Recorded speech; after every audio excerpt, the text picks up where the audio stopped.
नमस्कार। Easy learning tree junior में आपका स्वागत है। आज सुनिए आचार्य चतुर्सेन शास्त्री की लिखी कहानी फंदा। सन 1917 का दिसंबर था। भयानक सर्दी थी। दिल्ली के दरीबे मोहल्ले की एक तंग गली में एक अंधेरे और गंदे मकान में 3 प्राणी थे।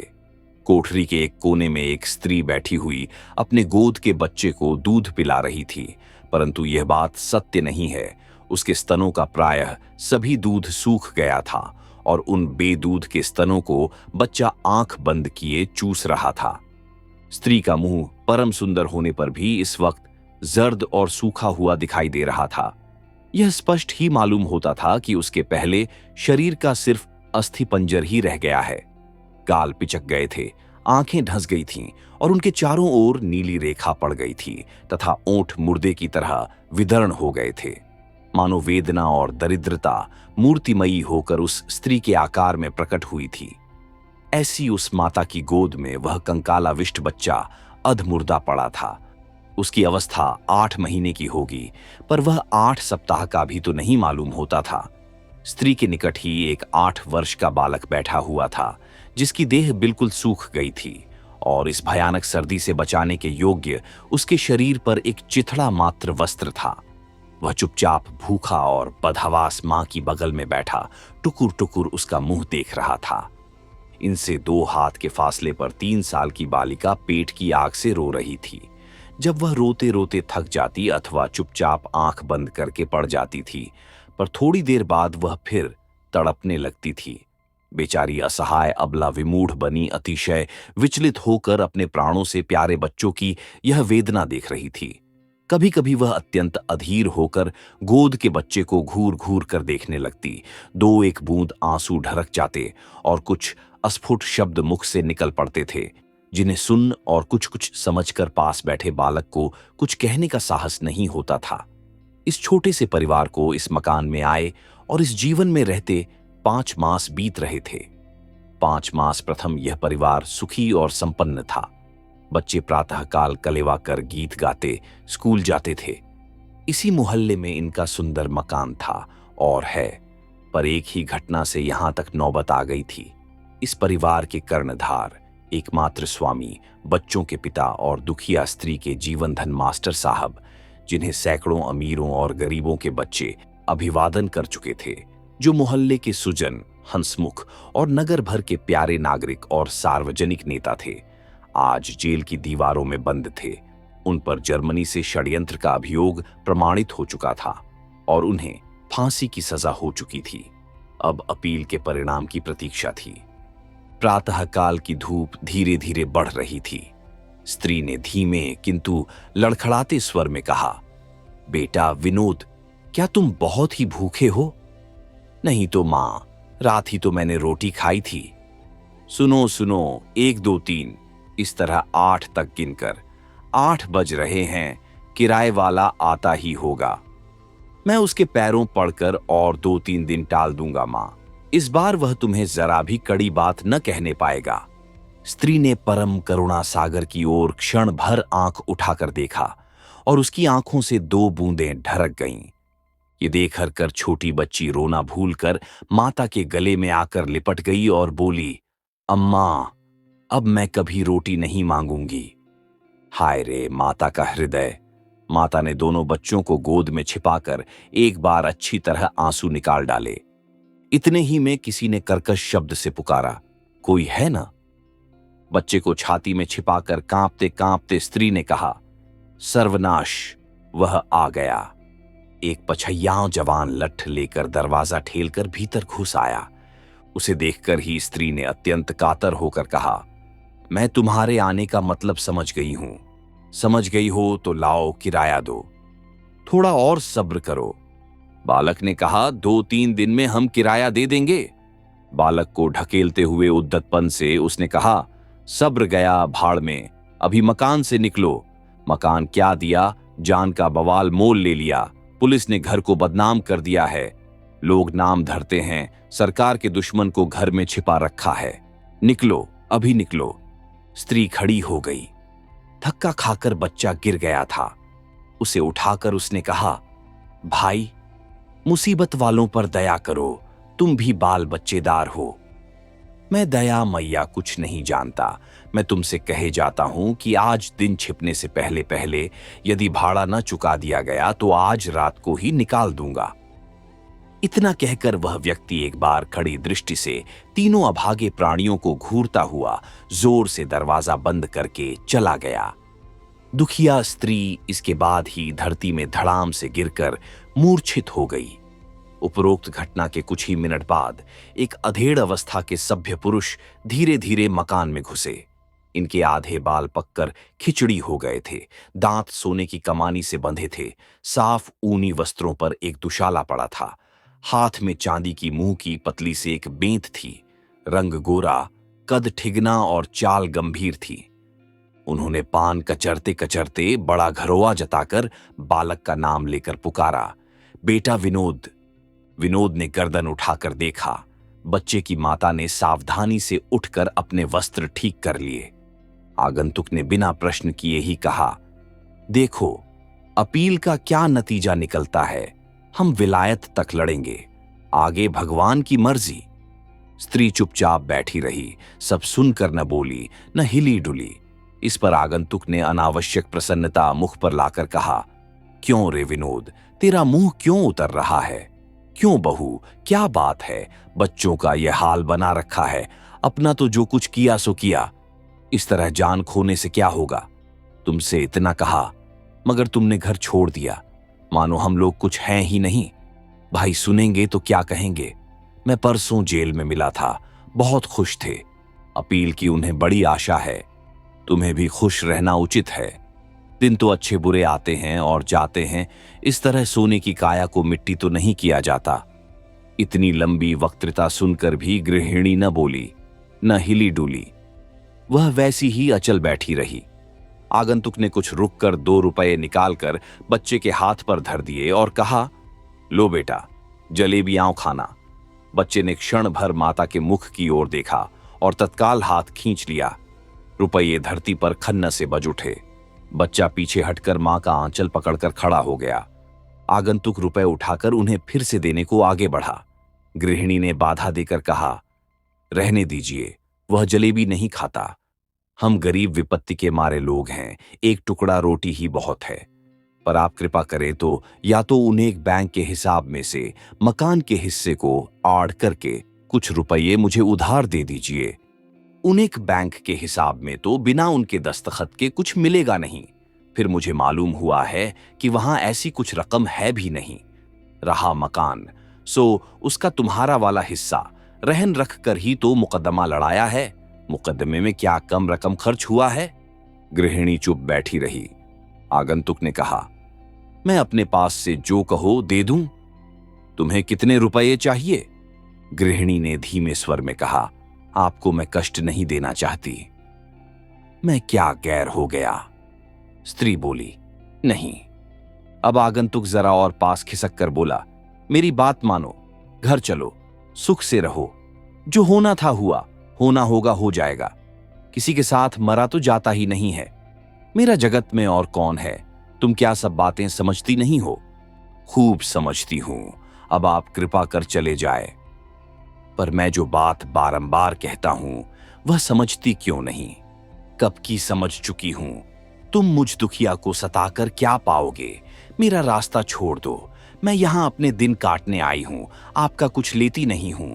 उनका मकान जायदाद सभी आपके हाथ है, आपका रहे। मैं केवल यही चाहती हूं कि आप चले जाइए। आगंतुक ने खड़े होकर कहा, क्या मैं सांप हूं या घिनौना कुत्ता हूं? आप जो कुछ हो, मुझे इस पर विचार नहीं करना है। और तुम्हारी यह हिम्मत और हिकड़ी अब भी? गृहिणी चुप रही। यहां भी मेरे एक इशारे से निकाली जाओगी, फिर क्या भीख मांगोगी? गृहिणी ने कोई उत्तर नहीं दिया। आगंतुक ने उबाल में आकर कहा, लो साफ साफ कहता हूं, तुम्हें मेरी बात मंजूर है या नहीं? गृहिणी चुपचाप बच्चे को छाती से छिपाए बैठी रही। आगंतुक ने उसका हाथ पकड़कर कहा, आज मैं इधर उधर करके जाऊंगा। स्त्री ने हाथ झटक कर कहा, पैरों पड़ती हूं, चले जाओ। तेरा हिमायती कौन है? मैं गरीब गाय हूं। फिर लातें क्यों चलाती है? बोल, चलेगी? नहीं। मेरी बात मानेगी? नहीं। तुझे घमंड किसका है? मुझे कुछ घमंड नहीं है। तुझे आज रात को ही सड़क पर खड़ा होना पड़ेगा। भाग्य में जो लिखा है होगा। लोहे के टक्के की आशा न रखना। गृहिणी खड़ी हो गई। उसने अस्वाभाविक तेज स्वर में कहा, दूर हो ओ पापी। भगवान से डर। मौत जिनके घर मेहमान बनी बैठी है, उन्हें न सता। भय उन्हें क्या डराएगा? विश्वासघाती भाई, भाई को फंसाकर फांसी पहुंचाने वाले अधर्मी। उन्हें फंसाया, जमीन जायदाद ली। अब उसकी अनाथ गरीब दुखिया स्त्री की आबरू भी लेने की इच्छा करता है। अरे पापी, हट जा, हट जा। आवेश में आने से स्त्री का वस्त्र खिसक कर नीचे गिर गया। वह दशा देखकर बच्चे रो उठे। बड़े बच्चे के मुंह पर जोर से तमाचा मारकर आगंतुक ने कहा, तेरी पारसाई आज ही देख ली जाएगी, मुसलमान गुंडे। वह कुछ और न बोल सका। वह दोनों हाथ मींचकर क्रोध से कांपने लगा। स्त्री ने कहा, जा जा पापी जा, और वह बदहवास चक्कर खाकर गिर गई। दोनों बच्चे जोर जोर से रो पड़े। आगंतुक तेजी से चल दिया। वही दिन और वही प्रातःकाल था, परंतु उस भाग्यहीन घर से लगभग 1.25 मील दूर दिल्ली की जेल में एक और ही दृश्य सामने था। जेल के अस्पताल में बिल्कुल एक ओर एक छोटी सी कोठरी थी। जिन कैदियों को बिल्कुल एकांत ही में रहने की आवश्यकता होती थी, वे ही इसमें रखे जाते थे। इस वक्त भी इसमें एक कैदी था। उसकी आकृति कितनी घिनौनी, वेश कैसा मलिन और चेष्टा कैसी भयंकर थी कि उफ! कई दिन से वह कैदी भयानक आत्मिक ज्वर से तप रहा था और कोठरी में रखा गया था। कोठरी बड़ी काली, मनहूस और कोरी अनगढ़े पत्थरों की बनी हुई थी और उसमें अनगिनत मकड़ियों के जाले, छिपकलियां तथा कीड़े मकोड़े रेंग रहे थे। उसमें न सफाई थी न प्रकाश। ऊपर एक छोटा सा छेद था। उसी में से सूरज की रोशनी कमरे में पड़ते ही उसकी नींद टूट गई। प्यास से उसका कंठ सूख रहा था। वह बड़े कष्ट से चारपाई के इर्द गिर्द हाथ बढ़ाकर कोई पीने की चीज ढूंढने लगा, पर उसे कुछ भी न मिला। तंग प्यास की तकलीफ से छटपटाकर वह बड़बड़ाने लगा, कौन देखता है, कौन सुनता है? हाय, इतनी लापरवाही से तो लोग पशुओं को भी नहीं रखते। डॉक्टर मेरे सामने ही उस वार्डर से थोड़ा दूध 2-3 बार देने और रात 2-3 बार देखने को कह गया था, पर कोई क्यों परवाह करता? मेरी नींद तो रात भर टूटती रही है। मैंने प्रत्येक घंटा सुना है, यह पहाड़ सी रात किस तकलीफ से काटी है, यह कष्ट तो फांसी से अधिक है। रोगी अब चुपचाप कुछ सोचने लगा। धीरे धीरे प्रकाश ने फैलकर कमरे को स्पष्ट प्रकाशमान कर दिया। धीरे धीरे उसकी प्यास असह्य हो चली, पर वह बेचारा कर ही सकता था। वार्डर की खूंखार फटकार से भयभीत होने पर भी वह एक बूंद पाने के लिए गला फाड़कर चिल्लाने लगा, पर न कोई आया और न किसी ने जवाब ही दिया। वह प्यास से बेदम हो रहा था, उसका प्राण निकल जाता था। वह बारंबार पानी पानी चिल्लाने लगा। कभी अनुनय विनय भी करता, कभी गालियां बकने लगता। ईश्वर के लिए थोड़ा पानी दे जाओ, हाय एक बूंद पानी। अरे मैं तुम लोगों को बड़ा कष्ट देते हो, पर क्या करूं, प्यास के मारे मेरे प्राण निकल रहे हैं। अरे मैं भी तुम्हारे जैसा मनुष्य हूं, मुझे इस तरह क्यों तड़पा रहे हो? इतनी उपेक्षा तो कोई बाजारू कुत्तों की भी नहीं करता। अरे आओ, नहीं तो मैं बिछौने से उठकर सब दरवाजे तोड़ डालूंगा और इतनी जोर से चिल्लाऊंगा कि सुपरिंटेंडेंट के बंगले तक आवाज पहुंचेगी। इस पर एक घिनौने मोटे ताजे अधेड़ व्यक्ति ने छेद में से सिर निकालकर कहा, अरे अभागे, क्यों इतना चिल्लाता है? क्यों दुनिया की नींद खराब करता है? मैं प्यास के मारे मर रहा हूं। फिर मर क्यों नहीं जाता? तू क्या समझता है कि मैं तेरा नौकर हूं? क्या रात भर तेरी सेवा में हाजिर रहना ही मुझे चाहिए? इसके बाद वह एक नौकर को पुकार कर बोला, अरे देख तो, थोड़ा पानी लाकर इस बदमाश के मुंह में डाल दे। इतना हुक्म देकर वह निष्ठुर फिर चल दिया। पानी पीकर रोगी थकान के मारे बेसुध होकर सो गया। यही कैदी उस दुखिया का सौभाग्य बिंदु मास्टर साहब थे। अचानक उसी वार्डर की कर्कश आवाज सुनकर वह चौंक पड़ा। उसने चाबियों से कोठरी का द्वार खोला। रोगी एक तक देखने लगा। पादरी और जेलर ने कोठरी में गंभीर भाव से प्रवेश किया। कुछ जरूरी कागजात पर लिखा पढ़ी की गई और कैदी को सुना दिया गया कि उसकी अपील नामंजूर हो गई है और आरोग्य लाभ होते ही उसे फांसी दे दी जाएगी। कैदी ने आंख बंद करके सुना समझा और फिर उसकी आंखें एकटक छत पर अटक गईं। धीरे धीरे दोनों कमरे से बाहर निकल आए। इसके कुछ क्षण बाद ही डॉक्टर ने कमरे में प्रवेश करके सावधानी से रोग परीक्षा की। फिर एक दो मीठी बातों के बाद कहा, तुम्हारी स्त्री और बच्चे तुमसे मिलने आए हैं। रोगी एक बार तड़पा और नेत्र उठाकर बाहर की ओर देखने लगा। डॉक्टर ने कहा, इस समय ज्वर नहीं है। मैं आशा करता हूं इसी सप्ताह में तुम अच्छे हो जाओगे। इसी सप्ताह में? रोगी ने विकल होकर पूछा। डॉक्टर ने अपनी बात का समर्थन किया और धीरे धीरे चला गया। 10 बज रहे थे। धूप खूब फैली हुई थी। जेल के सदर फाटक पर वह अभागिनी रमणी दोनों बच्चों को साथ लिए बैठी थी। उसे लगभग 1.5 घंटा हो गया था। वह अपने पति के दर्शन करने आई थी। इतनी देर बाद एक वार्डर उन्हें जेल के भयानक फाटक में लेकर चला। फाटक को पार करने पर एक अंधकारपूर्ण दालान में वे लोग चले। वहां से एक अंधेरी गली में कुछ देर चलकर एक लोहे का छोटा सा फाटक वार्डर ने पास के भारी चाबियों के गुच्छे से खोला। इसके बाद वे कुछ सीढ़ियां चढ़कर एक बड़े से गंदे दालान में पहुंचे। उसके सामने ही बड़े से मकान का पिछवाड़ा था, जिसकी ऊंची और छोटी छोटी खिड़कियों से कुछ शोरगुल और बकझक की आवाज आ रही थी। सामने कुछ कैदी अपनी बेड़ियां झंझनाते इधर उधर जा रहे थे। थोड़ी दूर चलने पर उन्हें अस्पताल की काली इमारत दिख पड़ी, जहां भिन्न भिन्न प्रकार के रोगी बिछौने पर पड़े थे। कमरे की हवा गर्म और बदबूदार थी। बिस्तरे फटे कटे, मैले कुचैले और घृणित थे। ये सब देखते देखते रमणी का सिर चक्कर खा गया। वह घबराकर वहीं बैठ गई। ये सब देख छोटी बच्ची रो उठी। थोड़ी देर बाद वह उठी और इस बार स्वामी की कोठरी के पास पहुंच गई, पर भीतर ऑफिसर लोग थे। उसे कुछ देर ठहरना पड़ा। उनके निकलने पर डॉक्टर ने भीतर प्रवेश किया और डॉक्टर ने बाहर आकर उन लोगों को भीतर जाने की इजाजत दी। दरवाजे के निकट जाकर उसके पैर धरती पर जम गए। पहले तो वह पति को देख ही न पाई। पीछे उसने साहस करके एक बार देखा। हाय, यही क्या उसके पतिदेव हैं। जीवन के 11 वर्ष सर्द गर्म जिनके साथ व्यतीत किए, वह उठता हुआ यौवन, वे जीवन की उद्दीप्त अभिलाषाएं, वे रस रहस्य की अमिट रूपरेखाएं हठपूर्वक एक के बाद एक नेत्रों के सामने आने लगीं। उसकी आंखों में अंधेरा छा गया। वह वहीं बैठ गई। रोगी ने देखा। उसने चारपाई से उठकर दोनों हाथ फैलाकर उन्मत्त की तरह कहा, आओ बेटा। अरे, तुम इतने ही दिन में बिना बाप के ऐसे हो गए। यह कहकर रोगी कैदी ने अपनी भुजाओं में बच्चे को जोर से लपेट लिया और वह फूट फूट कर रोने लगा। सती बैठी ही बैठी आगे बढ़ी। वह पति के दोनों पैर पकड़ उन पर सिर धरकर मूर्छित हो गई। वह रो नहीं रही थी, वह संज्ञाहीन थी। यह सब देखकर छोटी बालिका भी जोर से रो उठी।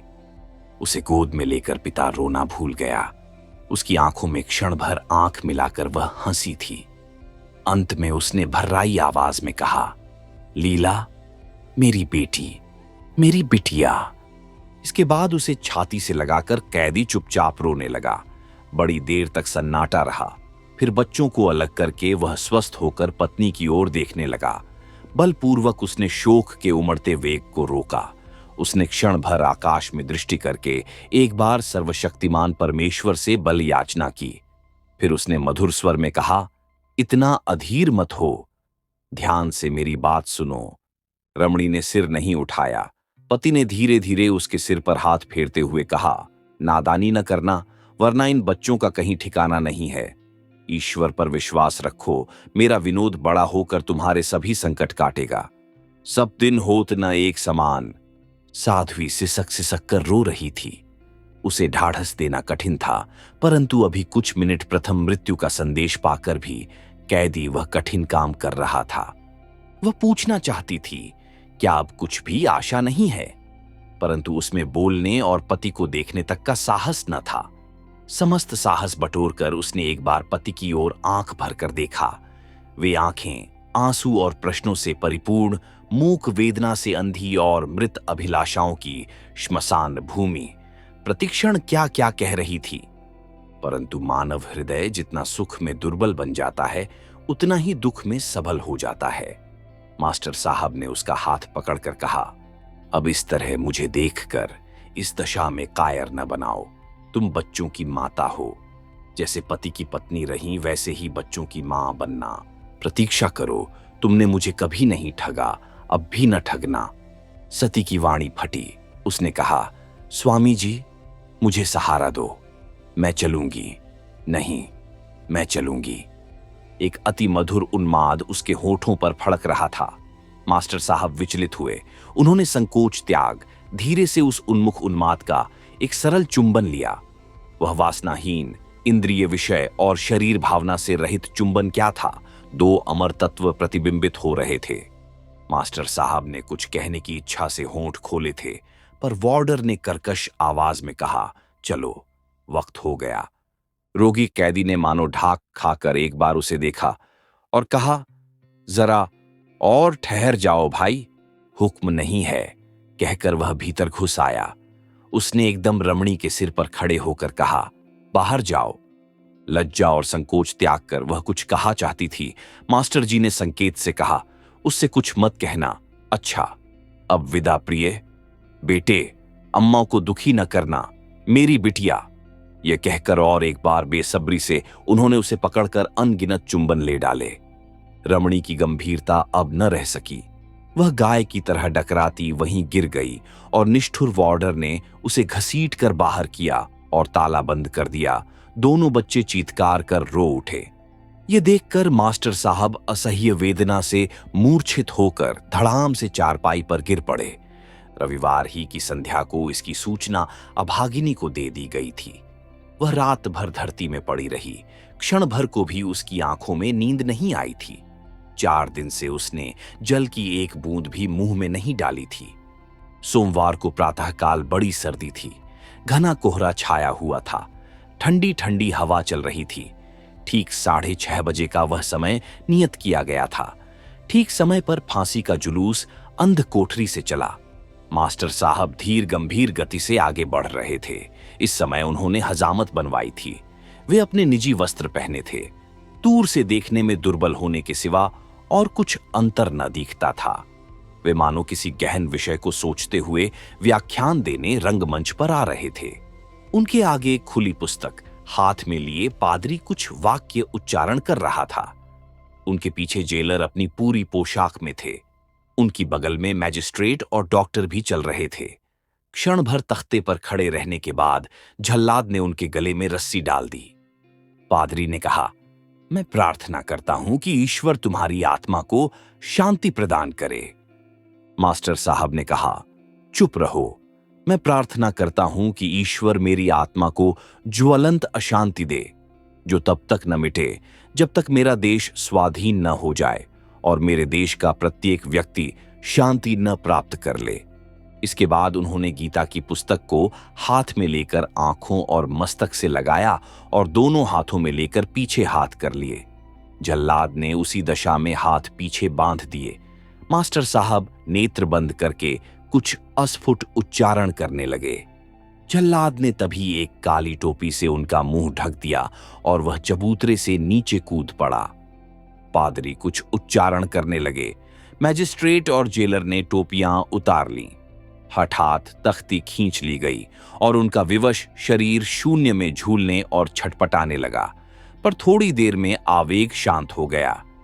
इस घटना के आधा घंटा बाद वही पूर्व परिचित भद्र पुरुष लपके हुए सती की कुटिया पर गए। द्वार खुले थे। भीतर दोनों बच्चे बेतहाशा रो रहे थे और उनकी माता रसोई के कमरे में एक रस्सी के सहारे निर्जीव लटक रही थी। आप सुन रहे थे आचार्य चतुरसेन शास्त्री की लिखी कहानी फंदा।